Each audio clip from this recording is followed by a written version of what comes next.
Perfect. Perfect. Perfect.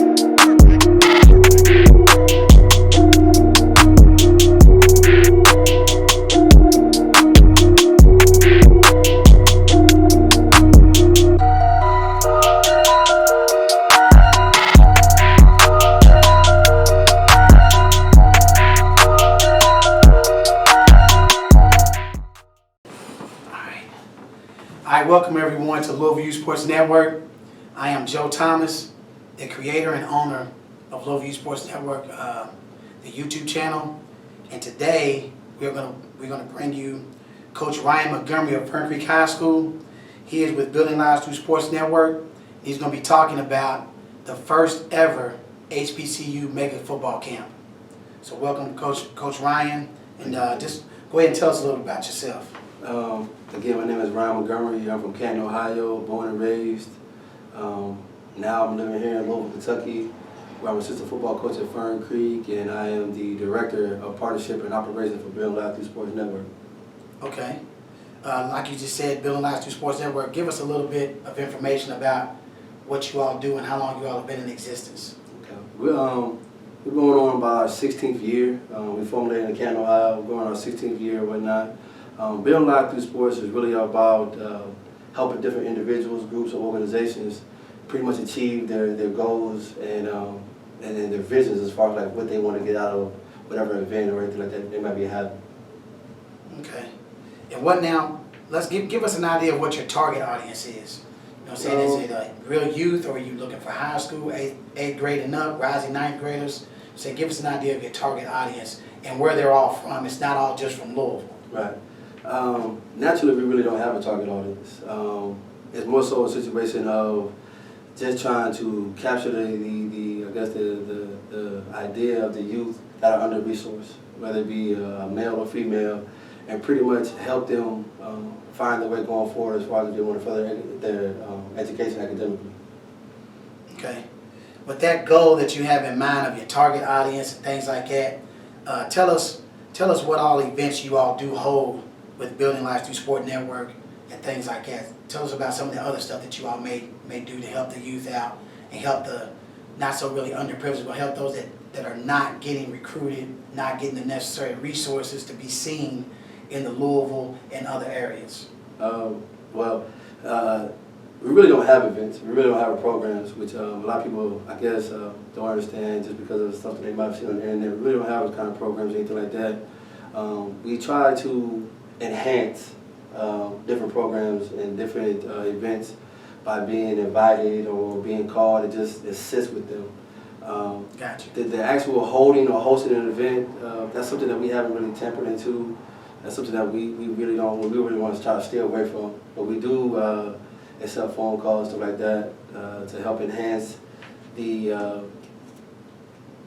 guess, the scope of different events and whatnot to certain people that can't reach out to that area. So they give us a call and say, hey, can you help us out as far as reaching out to the Midwest or reaching out to Ohio for our event? Gotcha. Okay, so give us an idea of what a college camp tour is. Like, it says college camp bus tour, but it may not be a bus tour. Right. It depends on the amount of individuals that you are able to get signed up for each event. Right. So give us an idea of what all happens when you go on these tours, not just an HBCU tour, but any tour that you go on. Well, the camp tour is a basic tour that we thought would be a good idea for the youth. Honestly, I was a part of a camp tour back in Ohio, one of the first statewide camp tours in the state of Ohio that was held by Ted Ginn, Sr. But it's more so just something that helped student athletes reach out and go see other things. Maybe outside the state, maybe to a university or whatnot they can't get to. And what that does is it allows the young men to pretty much have different options that they can compare and contrast when it comes down to making a final decision that best fits them. So it's not anything, I guess, outside the box. It's just something that helps out as far as broadening the horizons for student athletes. So how does it work as far as like helping them? What can the camp tour do to try to help each individual get recruited? You know, are the parents going with them? Is the coach coming with them? And when you all get there, what exactly do you all do? Is it just you just go to the school? Are you going to a camp and performing? Are you doing unofficial visits? What types of things are you all doing to help each individual have a better chance of getting recruited by schools that are outside the state, schools that they may not have even heard of before? Understood. The biggest thing is you got to get them in that environment. That's the biggest thing. If you don't get them in that kind of environment, that opportunity right there doesn't exist. So we take them outside their comfort zone, put them in a place that they're not used to being in, and we introduce them to different coaches. That's the biggest thing. We want them to meet the different coaches, learn about their cultures at that school, have an opportunity to talk to the coach and find out what that coach is looking for in a student athlete. That's one of the main things young men don't really take heed to, is asking those kind of questions. So what we do is we try to help them, grow and develop in that way as far as communication with coaches. As far as the scholarship part of it and everything like that, that's up to the young men as far as their skill sets, their academics, their character, and things like that. On our camp tours, there's no guarantees at all. All it is just opportunities. That's the only thing we can guarantee is opportunities. We're going to give you the tools to better help you be aware and be comfortable in that kind of environment. We have different seminars, different team bonding moments or whatnot while we're on the tour that they take heed to, as far as how to shake a hand, how to stand strong, how to look a person in the eyes, things like that. Also, along with that is we have questionnaires to help young men learn how to write. Because nowadays, a lot of student athletes, they don't know how to write and complete sentences, which isn't a bad thing, but it's just the fact that what that does is it helps them be able to put their thoughts on paper. And so when they're communicating with a coach via letter or even through an email, they're better equipped to what to say, what not to say. We normally don't allow parents to actually hop on board. Right. But this year, for the first time, because of the invitation from the HBCU MEGA Camp, we are going to allow it, mainly because we want the vast majority to learn more about HBCUs. There's been an underlining, or I guess you say unknown about them, so for the first time we're going to open up that venue and say, hey, come on board, learn more about HBCUs, and ultimately learn more about how the college camps are conducted. Okay, so is there a cost for this? You know what I'm saying? I mean, they're going to perform, they're going to get to go to the camps, get to go to different colleges. They're going to not only perform on the field with different camps, 40s and all that stuff, Right. They're going to get to see the schools. So what's the cost, and what all does the cost cover for this particular camp right here, for this particular MEGA tour? Camp? Yeah. The cost for the MEGA Camp is $150, and that price right there is for the full tuition, and that covers the travel, the lodging, the clothing that we're going to give them, and it covers a meal. On this particular bus tour, we're going to do something different where we're going to actually visit a museum. We're going to put all that together and come up with one total cost. But we do want to make parents aware, make student athletes aware that the cost for the camp is not included in that. NCAA, they changed the rules and their bylaws a couple of years back, so we really can't take the money or hold the money for student athletes when it comes down to the camp registration fees. So what we wanted to do is, so we want them to understand, like, hey, once you register for the camp tour, I'm going to send an email out saying, hey, thank you for registering for the camp tour. Please register for the camp at this particular time. I know it might be a little bit difficult or confusing for certain people, but just because of NCAA rules and regulations, we want to make everything as, I guess you say, as legit as possible. We don't run any issues when it comes down to the clearinghouse and stuff like that. Gotcha. So just for you all to know, you'll be able to see right above us the registration link.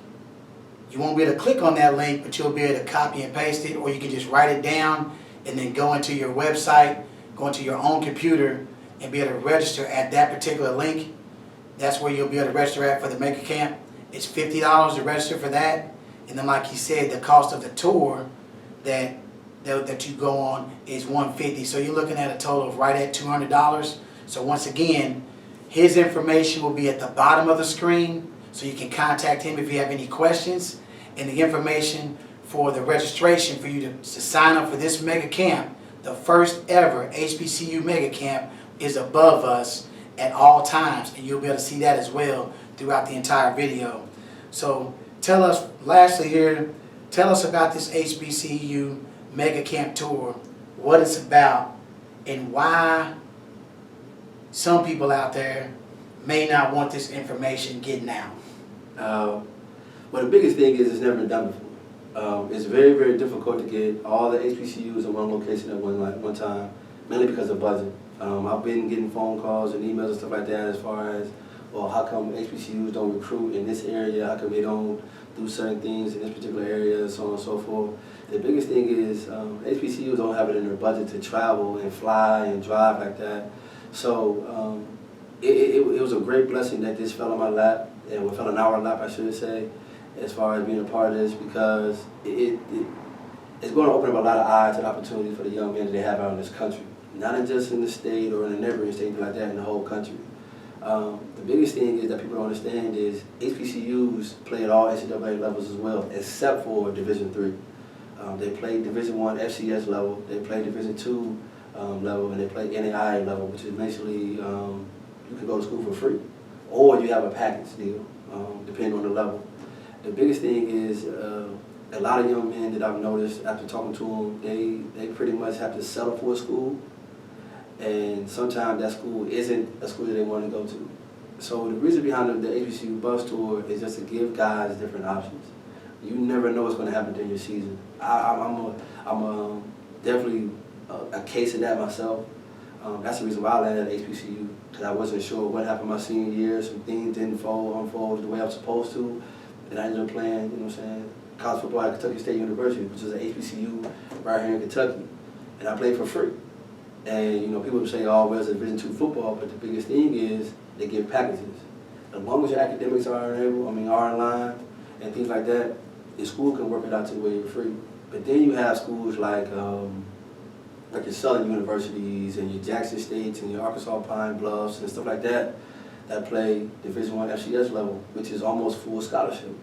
Right. You have schools like Florida A&M, whose schedule is almost packed every single year with the University of Miami and Florida State and Florida and stuff like that. And people forget those schools. They'll watch those games, but they'll forget those schools actually play a Division I FBS schedule for the first 2 or 3 games. Then you have schools like your Howards and your Hamptons and your Johnson C. Smiths and stuff like that that also might play up, you know what I mean, as far as like the competition. And then you have your Division II powerhouses, which are your Tuskegees, your Clark Atlantas, your Virginia States and stuff like that, that represent the SIAC or the CIAA, that, you know, so they play some Division I lower level schools like your Morehead States or your Murray States. And, you know, the biggest thing is we're just trying to help people understand, like, just because your son didn't get recognition from a particular school doesn't mean he has to settle for any school. You know, these schools right here are looking for good athletes. They just don't have the tools to get to that state or see your son play or anything like that. So the biggest thing we're trying to do is we're trying to open up those eyes, open up those avenues, open up those opportunities. So hopefully we do justice, and this coming July right here, we go down there, have a good showing, and who knows, you might see more HBCUs instead of Kentucky. So this tour here is on July 13th, right? July 13th, yes sir. We actually leave July 12th. The camp is on July 13th, and we'll return back here to Louisville July 14th. Okay. So pack up on July 12th, go to the camp, be there for the whole day on the 13th, and come back on the 14th. So basically right at 3 days, yep. July 12th through the 14th, for only $150. That's a very, very good deal. So lastly, can you explain to the audience how they go about getting recruited for an HBCU school if it's not at a mega camp? Like, you know, all these D1 schools, they have mega camps, they have satellite camps and things like that. So is there a place that they can go to? Do they reach out to you? Do they reach out to Billy Lions Through Sports Network to find out about any other HBCU camps? It might not be a mega camp, but it might just be Tuskegee or Florida A&M holding their own camp with some other HBCU colleges there. It might not be all of them, but it might be just a camp in general for rising ninth graders and up to come out and showcase their talents, because a lot of these high school coaches in the city of Louisville and in the state of Kentucky, they're not pushing their kids towards HBCUs. Understood.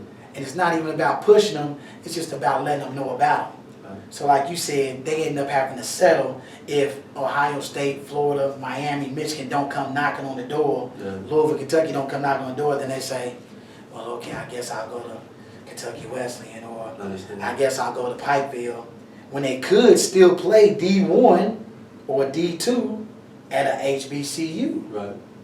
And I want you to drop that nugget that you told me about as far as the Super Bowl with HBCU college athletes, man. So tell us a little bit about how they can get recruited outside of the mega camp, and then drop that nugget for them too before we close out. No problem. Well, the biggest thing is honestly, they can reach out to me, or they can reach out to the organization. I actually have created a spreadsheet, an Excel spreadsheet that has almost every single football camp from the south to the east and to the Midwest, from dating back to January that goes all the way through July. There's over 500-600 camps on there. I got 20 different tabs as far as like it breaks down every single state. So they can reach out to me for that information. I can email it to them, no big deal. But another thing, the biggest thing to do is just get on the website and pretty much email those coaches. You know, you can, their information is on the website. You can sit there and say, hey, coach, my name is Ryan Montgomery. I play football for such and such high school. The information on y'all's website. Well, actually, no, as far as the information is on the school's website. So they can go to Kentucky State's website, Florida A&M's website, South Carolina State, Alabama State, any of those schools, and find out who their position coach is. In some schools, they might even have the recruiting coordinator's information on there, and you just email them. Open line of communication and sit there and say, hey, coach, I'm interested in your school. Is there any way that I can send you my film? Is there any way that you can let me know about a camp that might be in the area that I can attend to, or will you be in the area, something like that. And then as far as the unknown. 1 second.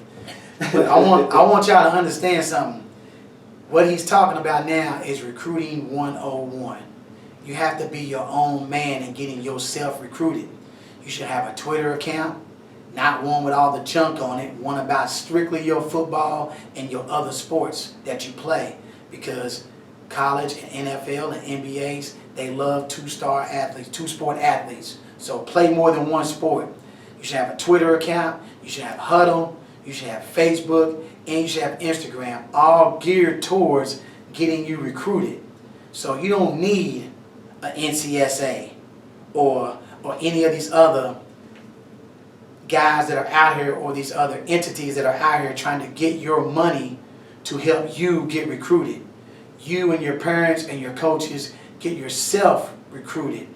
You have to get out there, go to the camps, go on tours like this that are helping you get out there, and you have to put the legwork in if you want to be recruited, because they're not all coming to the city of Louisville. So now that we got that out of the way, go ahead and drop that nugget on them about HBCU student athletes for the NFL. Well, it dates back, I don't know how many years it dates back, but it's a true unknown fact. And I mean true unknown fact that a lot of Super Bowls have been played with an HBCU player on that roster, if not starting. I know for a fact I've played against guys that have been playing the Super Bowl. I played with some guys that have actually gone on to the NFL and have potential possibilities of playing the Super Bowl, but namely two guys that I played against here recently were Jacoby Jones of Lane College. He's actually at Lane College right now coaching their receivers. And Drayton Florence from Tuskegee.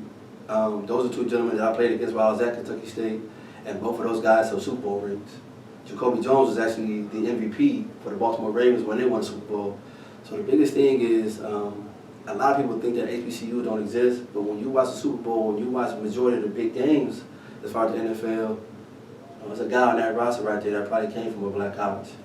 And that's just the truth of the matter. People who might not know it, but Google tells you everything. Look it up. It's right there for you. All right, so once again, this is Louisville Youth Sports Network. I'm Joe Thomas, the creator and founder of this channel.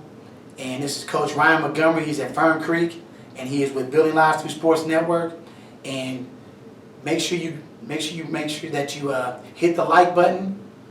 Leave us a comment. If you have any questions for us, leave us a comment, and we will be sure to answer those and reach out to you. Like I said before, at the bottom of the page, you can find all of Coach Montgomery's information, his phone number, his email address, and the Building Lives Through Network. His name is on there. You'll be able to go to that website if you need to.